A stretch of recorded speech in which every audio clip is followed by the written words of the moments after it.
नमस्कार, बहुत स्वागत है आपका न्यूज़ 18 के डिजिटल प्लेटफॉर्म पर। मैं हूं आपके साथ प्रशांत कटारे और मेरे साथी आनंद मौजूद हैं। आज एक बार हम फिर बात कर रहे हैं ईरान, इजराइल, अमेरिका वॉर की, जिसमें लगातार नए अपडेट्स आ रहे हैं। आज 8वां दिन है इस वॉर का, लेकिन अभी तक इसका कोई ओर-छोर नज़र नहीं आ रहा है। कितने दिन ये युद्ध और चल सकता है, क्या इसके अंजाम होंगे, परिणाम होंगे और कितना विनाशक या कितना घातक परिणाम इस युद्ध में अलग अलग देशों को भुगतना पड़ रहा है। लेकिन आपको जो बड़ी बातें बता दें, आज ईरान ने कई रिटर्न अटैक किए हैं। अगर हम बात करें तो ईरान ने अल धफ्रा एयरबेस, जहां पर अमेरिकी एयरबेस है यूएई में, उसको टारगेट किया, उसको निशाना बनाया। इसके अलावा और अगर हम जिक्र करें तो यूएई में अबू धाबी और दुबई एयरपोर्ट को भी ईरान ने निशाना बनाया है। ऐसे कई और बड़ी अपडेट्स हैं। हालांकि दूसरी तरफ राष्ट्रपति ट्रंप का जिक्र करें, वो ये कह रहे हैं कि कोई विकल्प नहीं है ईरान के पास, ईरान को सरेंडर करना होगा और वो भी अनकंडीशनल। लेकिन फिर समझिए कि ईरान उसी अंदाज में जवाब भी दे रहा है कि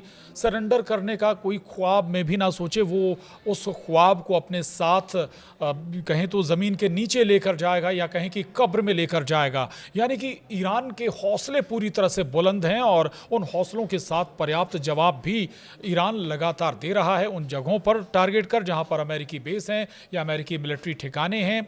और दूसरी तरफ इजराइल भी लगातार टारगेट पर है ईरान के, यानी ईरान ने भी इजराइल पर बड़ी मिसाइलें दागी। चलिए और डिटेल अपडेट्स के लिए आनंद के पास चलेंगे। आनंद, बड़ा महत्वपूर्ण है, जो बड़ी बातें निकलकर सामने आई हैं। ईरान किसी भी सूरत में कमज़ोर नहीं दिख रहा। अभी भी उसके पास शायद कई हज़ार मिसाइल का स्टॉक अभी भी बाकी है और उन स्टॉक का वो भरपूर इस्तेमाल भी कर रहा है। उसका एक उदाहरण अल धफ्रा एयरबेस, जो अमेरिकी एयरबेस है यूएई में, उस पर हमला। बिल्कुल, देखिए दरअसल हुआ क्या है कि आज 8वां दिन है। आपको भी पता है कि ईरान जो है लगातार, चाहे वो इजराइल हो, चाहे फिर वो सऊदी अरब हो, यूएई हो, कतर हो, लगातार हमला बोल रहा है। और यही कारण है कि कल, जैसा कि हम लोगों ने खबर आपको बताया था कि यरूशलेम हो या फिर तेल अवीव हो या फिर हम अगर बात करें इजराइल के और क्षेत्रों में, तो भारी हमला वहाँ पर हुआ है।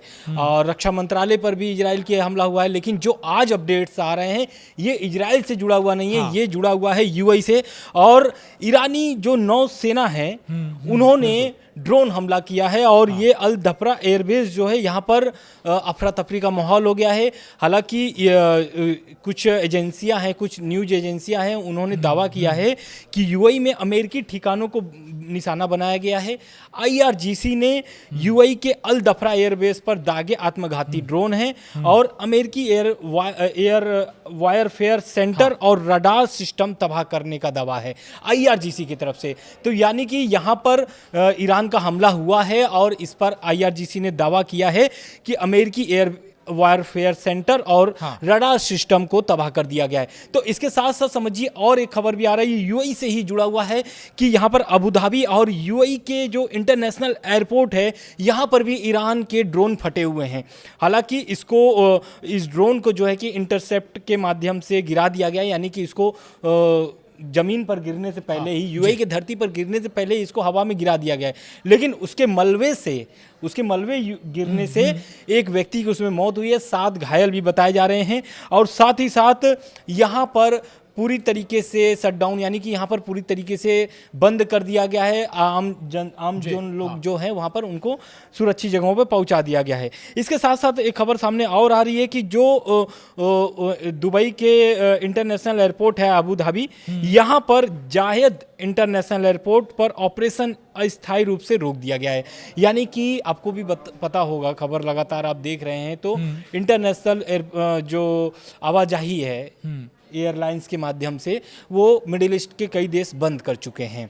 अब आज के हमले के बाद से यूएई और सतर्क हो गया है और बहुत कड़े फैसले ले रहा है कि उनके नागरिक या फिर जो उनके यहाँ दूसरे देशों के नागरिक रह रहे हैं या फिर वहाँ से निकल रहे हैं या फिर उनको कोई परेशानी ना हो, इस कारण से वो बहुत सारी कड़ी कदम भी उठा रहे हैं। हालांकि उनका ये कहना है कि सुरक्षा कारणों से कई उड़ानें रद्द कर दी गई हैं। 60% जो है नेटवर्क धीरे धीरे ऑपरेशन शुरू की जा रही है। हालांकि अभी जिस तरीके से अपडेट्स आ रहा है, आपको भी पता है कि इजराइल को लेकर भी बहुत सारे अपडेट्स आए, हम आगे आपको बताएंगे कि यूएई के अलावा भी ईरान ने आज कहाँ हमले किए हैं। बिल्कुल ठीक बात है। दूसरा, एक पड़ोसी देशों के लिए भी ईरान लगातार चेतावनी भी दे रहा है कि अगर आप अमेरिकी एयरबेस या अमेरिका के लिए जगह देते हैं, चाहे एयरबेस बनाने के लिए या मिलिट्री बेस बनाने के लिए, या वहाँ से उन देशों से अगर अमेरिका ऑपरेट कर रहा है, चाहे उनके फाइटर जेट्स हों या फिर दूसरे हथियार और साजो सामान हो, तो फिर आपके लिए भी दिक्कत है। हालांकि दूसरी तरफ ईरान ने यह भी कहा है कि हमारा आपके ऊपर हमला करने का कोई मकसद नहीं है, और ये बात क्लियर भी है कि भाई मकसद किसी पड़ोसी मुल्क पर हमला करने की नहीं, वो भी मुस्लिम कंट्रीज़ हैं। एक लिहाज से कहें तो ज़रूरत पड़ने पर ये सारी मुस्लिम कंट्री एक साथ भी खड़ी होती हैं, लेकिन अमेरिका ने ऐसा घेरा बनाया, अमेरिका ने उन मुस्लिम कंट्रीज़ में जाकर बेस बनाया, तो फिर अगर वहाँ से अमेरिका ऑपरेट कर रहा है तो जवाब ईरान भी देगा ना। बिल्कुल, और यही कारण है कि जो ईरान के राष्ट्रपति हैं मसूद पेजेश्कियान, उनका बयान आता है और वो साफ साफ बोल देते हैं कि जिस देश, यानी कि जो पड़ोसी देश हैं, अगर वहां से ईरान को निशाना बनाया जाएगा तो इसका भी जवाब मुंह तोड़ दिया जाएगा। ये नहीं देखा जाएगा कि वो सऊदी है, यूएई है, कतर है, कहीं से भी हमला होगा तो उसका मुंह तोड़ जवाब दिया जाएगा। और यही कारण है कि उन्होंने पहले ही, हम पूर्व सुप्रीम लीडर जो रह चुके हैं अयातुल्लाह अली खामनेई, उन्होंने भी यही बात बोला था, वही बात को मसूद पेजेश्कियान ने दोहराया है। उन्होंने कहा है कि जो हमारे पूर्व सुप्रीम लीडर रहे हैं अयातुल्लाह अली खामनेई, उन्होंने साफ तौर से बोल दिया था कि इसमें मिडिल ईस्ट के देशों को सहयोग करना चाहिए ईरान को, ना कर कि ईरान के जो खिलाफ अपने धरती को इस्तेमाल करने देना चाहिए।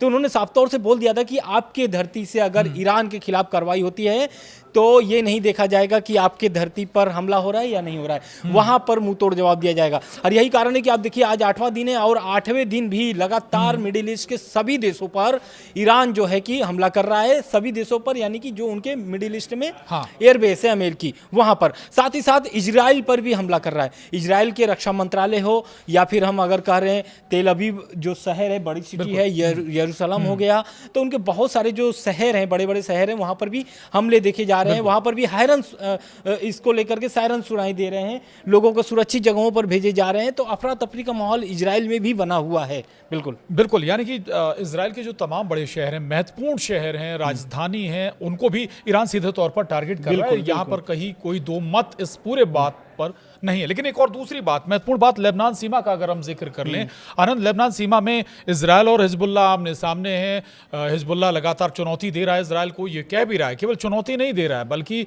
अपनी तैयारियां भी दिखा रहा है, अपनी मिसाइलें भी दिखा रहा है, अपने लड़ाकों को भी दिखा रहा है कि हम हर चीज़ के लिए तैयार हैं। यानी इजराइल को जवाब देने के लिए लेबनान सीमा पर हिजबुल्लाह भी तैयार है, उसको भी, उस मोर्चे पर भी इजराइल को चुनौती मिल रही है। ईरान से लगातार चुनौती मिल रही है, ईरान लगातार मिसाइलें दाग रहा है। उधर अगर हिजबुल्लाह भी मिसाइलें दागना शुरू कर देता है तो दो तरफा झेलना पड़ेगी मिसाइलें। बिल्कुल, क्योंकि बिल्कुल आप सही करें, क्योंकि देखिए इजराइल जो है पहले भी, ऐसा नहीं है कि लेबनान में अब जमीनी ऑपरेशन शुरू किया, ऐसा नहीं है, वो पहले भी करता आया है जब हमास से लड़ाई चल रही थी इजराइल की। तो अभी देखिए ईरान जो है कि सबको पता है कि ईरान के प्रॉक्सी जो है, यानी कि जो सहयोगी संगठन है हिजबुल्लाह, हमास या फिर हूती की, तो उसमें से एक जो संगठन है हिजबुल्लाह, वो पूरी तरीके से एक्टिव हो गया है और वो एक तरीके से कसम खा लिया है कि इजराइल को खंडहर बना करके छोड़ेंगे।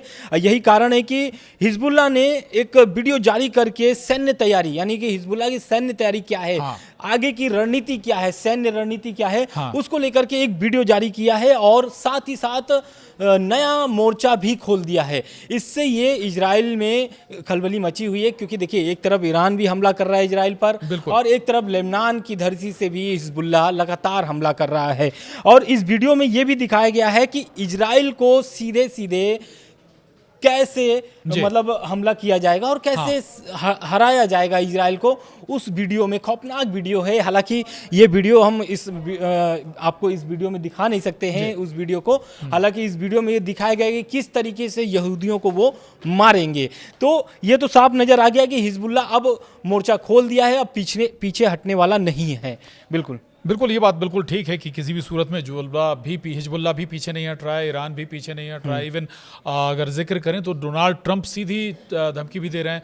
जो सोशल मीडिया ट्रुथ सोशल है उस पर डोनाल्ड ट्रंप लिखते हैं कि ईरान के पास कोई दूसरा विकल्प नहीं है सरेंडर करने के अलावा, और वो सरेंडर भी अनकंडीशनल होगा, यानी केवल अनकंडीशनल ईरान को सरेंडर करना होगा, इसके बाद दूसरा शासन आएगा। और वो ये भी कहते हैं कि भाई जो शासन आएगा वो इजराइल और अमेरिका से बेहतर रिश्ते रखे। इससे कोई मतलब नहीं कि वहाँ पर इस्लामी शासन रहे या ना रहे।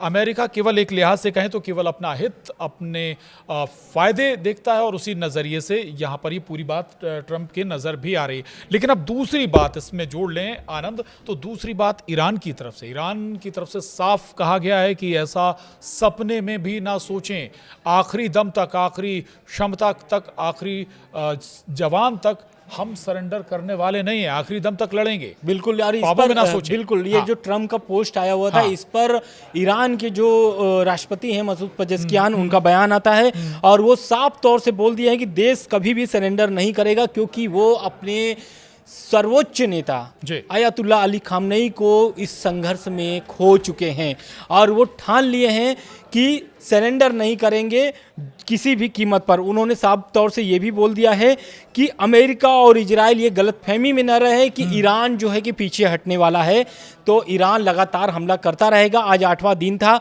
हमले की, आप रूपरेखा देख लीजिए कि किस तरीके से हमला हो रहा है। भले इजराइल और अमेरिकी एयरबेस से स्पष्ट नहीं हो पा रहा है कि कितने लोगों की जान जा रही है या फिर कितना नुकसान हुआ है, लेकिन ईरान ये समझ चुका है कि इजराइल और अमेरिका को भारी नुकसान हुआ है इस हमले में। और यही कारण है कि टीवी को संबोधन करते हुए मसूद पेजेश्कियान ने यह भी कहा कि जो लोग ईरान के बिना शर्त सरेंडर का सपना देख रहे हैं वो इसे अपने साथ कब्र में ले जाएं। उनका यह बयान अमेरिकी राष्ट्रपति डोनाल्ड ट्रंप के उस बयान के बाद आया जिसमें ट्रंप ने कहा था कि अमेरिका केवल अनकंडीशनल सरेंडर ही स्वीकार करेगा। अनकंडीशनल सरेंडर का मतलब यह है कि बिना कोई शर्त आपको हथियार डालना है। ट्रंप का ये कहना है ईरान से। बिल्कुल। एक बातचीत का भी जिक्र है, इसके बाद फिर समाप्त करेंगे आनंद। बातचीत का जिक्र कि कुछ मध्यस्थ भी, जो अभी ईरान की तरफ से बयान आया कि कुछ मध्यस्थ कोशिश कर रहे हैं बातचीत की, तो ये जवाब दिया गया ईरान की तरफ से कि बातचीत आप हमसे मत करिए, बातचीत उनसे करिए जिन्होंने इस जंग की शुरुआत की है, जिन्होंने इन हालातों को बनाया है, पहले बात उनसे करिए, हमसे बात मत करिए। बिल्कुल, और यही सही बात कर रहे हैं कि जंग की शुरुआत की अगर बात किया जाए तो इजराइल आज नहीं, काफी अरसों से वो बोल रहा था कि ईरान पर हमला करो। और थोड़ा मिडिल ईस्ट के देशों का भी उनको सहयोग मिला इनडायरेक्टली, क्योंकि इनडायरेक्टली इसलिए बोले कि मिडिल ईस्ट के बहुत सारे जो देश हैं वो स्पष्ट रूप से नहीं आ रहे थे। हालांकि बीच में एक खबर सामने भी आई थी कि सऊदी अरब के एक मंत्री है जो बोल रहे थे कि ईरान पर हमला करने का अभी इस वक्त सबसे सही समय है, नहीं हमला करेंगे तो ईरान मजबूत हो जाएगा। क्योंकि प्रोटेस्ट के बाद प्रोटेस्ट जो कि ठंडा हो गया था, माहौल सही नजर आ रहा था, उसको देखते हुए सऊदी अरब के जो मंत्री थे वो ये कह रहे थे कि हमला करना उचित है, नहीं तो ईरान और मजबूत होगा मिडिल ईस्ट में। हालांकि अगर देखा जाए तो मिडिल ईस्ट में अगर अकेला कोई इतने दिनों तक लड़ने वाला देश है मुस्लिम देश तो वो है ईरान, और उसके अलावा अगर किसी और से कंपेयर किया जाए तो और कोई देश वैसा दिखता नजर नहीं आता, और ये कहना है ईरान का। बिल्कुल। अच्छा, आप ठीक बात है, ये इसमें यूएई की बात और जोड़ दें। यूएई की तरफ से ये भी कहा जा रहा था कि लॉबी भी की गई है ईरान पर हमला करने के लिए। इससे पहले आपने एक जिक्र किया था नुकसान का, ईरान को कितना नुकसान और अमेरिका इजराइल को कितना नुकसान। अब इसमें एक जो बड़ी बात निकल कर आई है कि जो ईरान अगर 2 ड्रोन भेजता है, 3 ड्रोन भेजता है, तो उसे इंटरसेप्ट करने के लिए जो ईरान का हो सकता है ड्रोन कुछ लाख रुपए का हो, लेकिन जो मिसाइलें इंटरसेप्ट कर रही हैं या जो ड्रोन को रोक रही हैं वो कई करोड़ों के हैं। बिल्कुल, आप सही कई करोड़ों के। तो इससे आप अंदाजा लगाइए कि एक कुछ लाख के ड्रोन को रोकने के लिए कई करोड़ों की मिसाइल इंटरसेप्ट कर रही है, वो चलाई जा रही, दागी जा रही। तो इससे आप अंदाजा लगाइए कि नुकसान ईरान को ज्यादा हो रहा है फिर या अमेरिका को, ये इससे आप अंदाजा लगा सकते हैं। बहरहाल,